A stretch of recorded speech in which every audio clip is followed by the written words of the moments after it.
Alright guys, this is kind of like a little impromptu video, but I've been promising to do this video for a while. My friend Menace has been driving me cuckoo for Cocoa Puffs for it, or cuckoo bananas like my son says.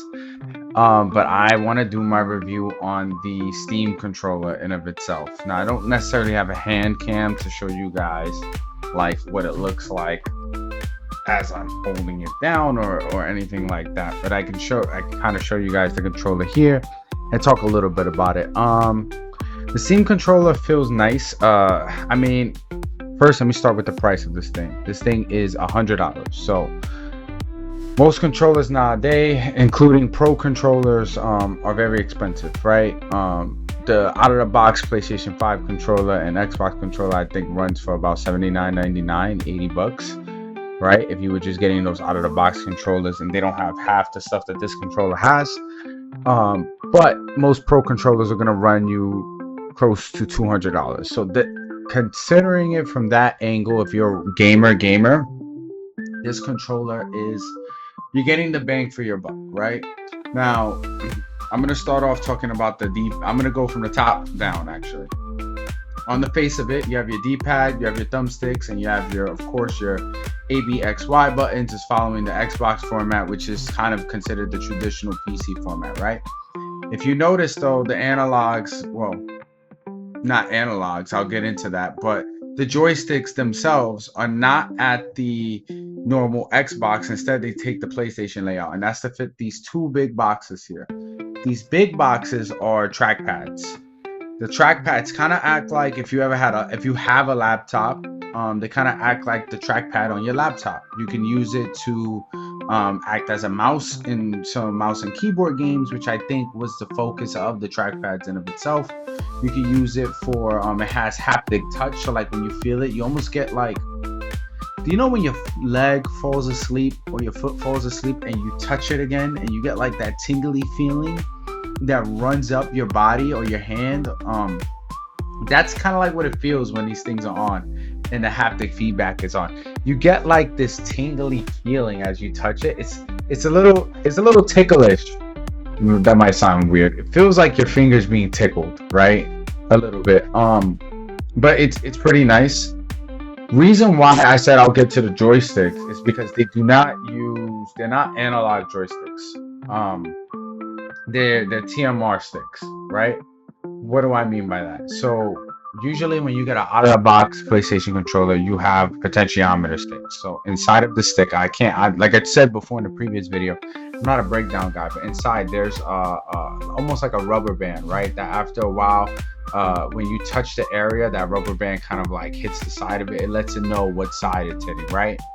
After a while, those tend to get wear and tear, which winds up causing stick drift. So if you ever had stick drift, is when you're playing a game and let's say your character is moving left, but you're not even pressing anything. That's because of the wear and tear of the potentiometer on the inside of the actual stick itself. You also have Hall effect sticks.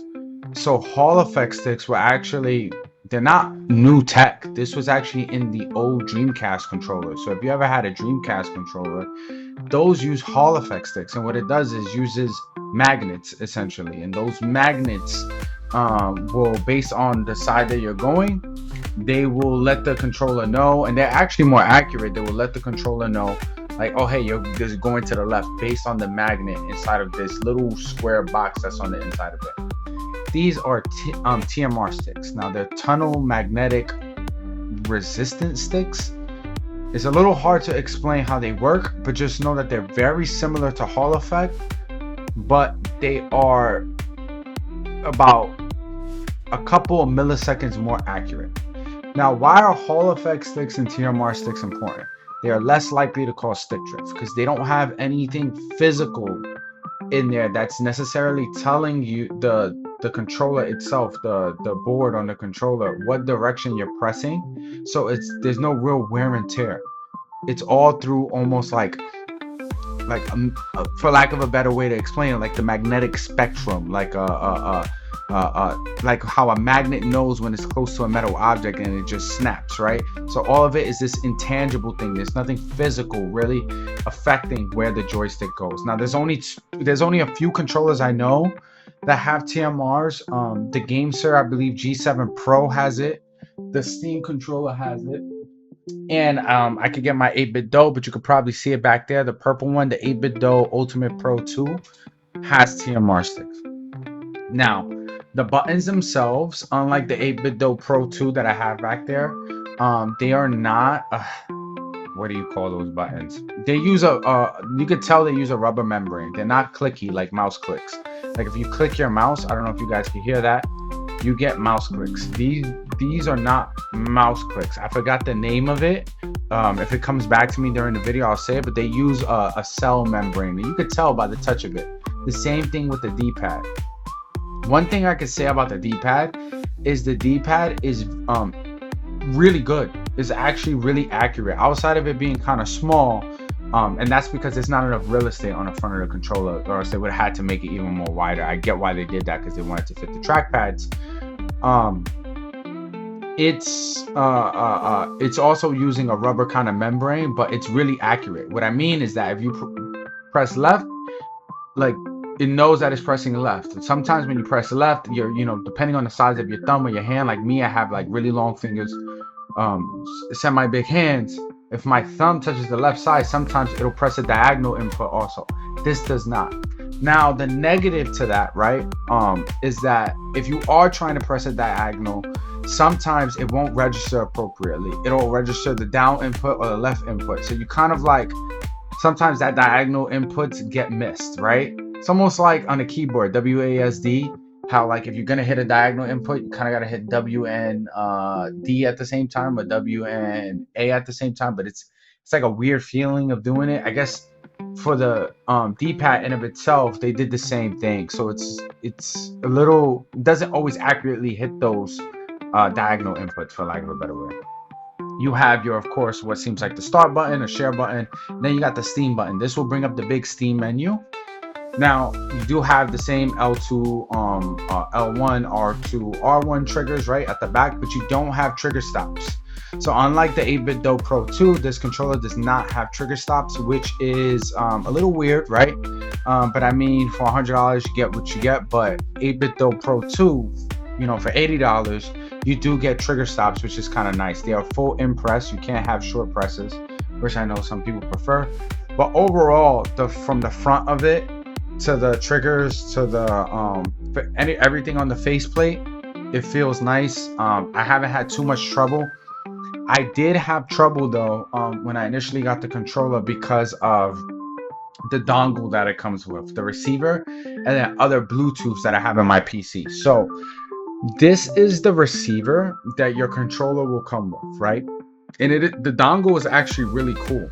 It's custom made by Valve, by Steam, right?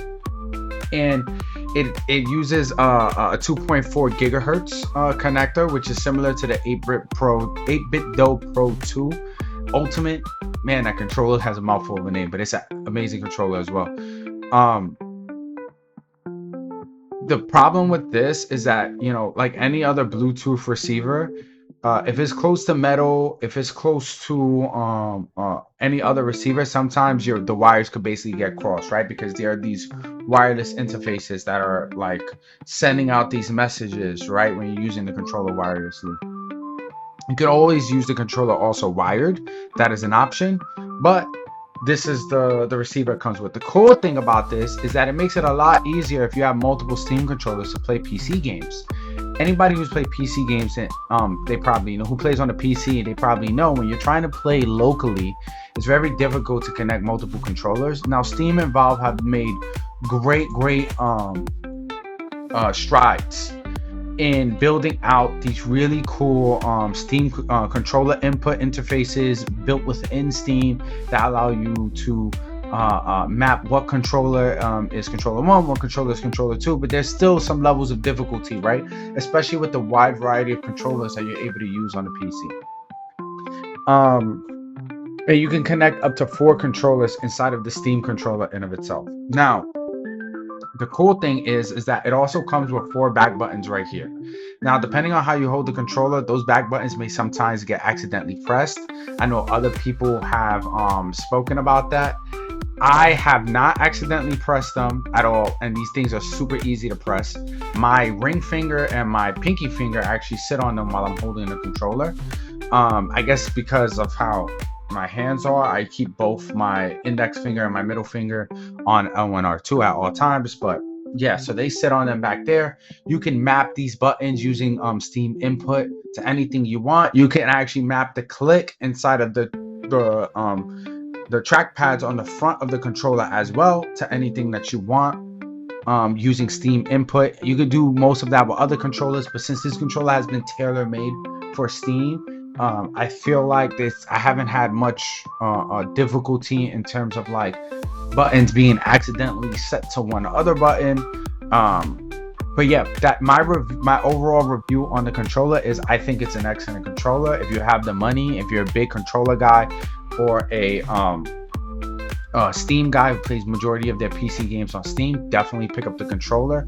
My only critique on it is that one, it doesn't use those clicky like mouse click kind of buttons that you find in the 8BitDo Pro 2 Ultimate, that you find in some of the other controllers that have come out. I wish they would have did that, but that's a minor nitpick. I think that they did the cell membrane, or what feels like a cell membrane, because again, haven't done the teardown, but what feels like a cell membrane, the reason they did that is because of how silent it is. So if you, like me, in my apartment, I try not to be too loud, especially when my wife and my son are asleep. This is great because the buttons don't make a lot of noise. It's not click, click, click, click, click, but they do feel nice when you have those kind of clicky buttons. The other thing is that it doesn't have trigger stops, right? You don't have those trigger stops that you find in something like an 8BitDo Pro 2, which you can get for $80. But tell me what you guys think. Let me know if you guys got a Steam controller. Let me know if you're planning to get a Steam controller. I actually was fortunate enough, all glory to God, to get a Steam controller when it was first coming out. I know that it got sold out immediately, and Valve scalpers went crazy, and Valve had to do this whole online setup where you have to register and stuff to get a controller. I hope this teaches them when they're gonna shell out the Steam machine. But yeah, I love the controller. It's what I've been primarily using. It's probably gonna be my primary controller. Once the whole hoopla dies down, I might buy another one. But you guys let me know what you think. Let me know if you, like I said, if you're gonna get one, and just leave a comment. I hope you like it. Love, peace, chicken grease. Bye everybody.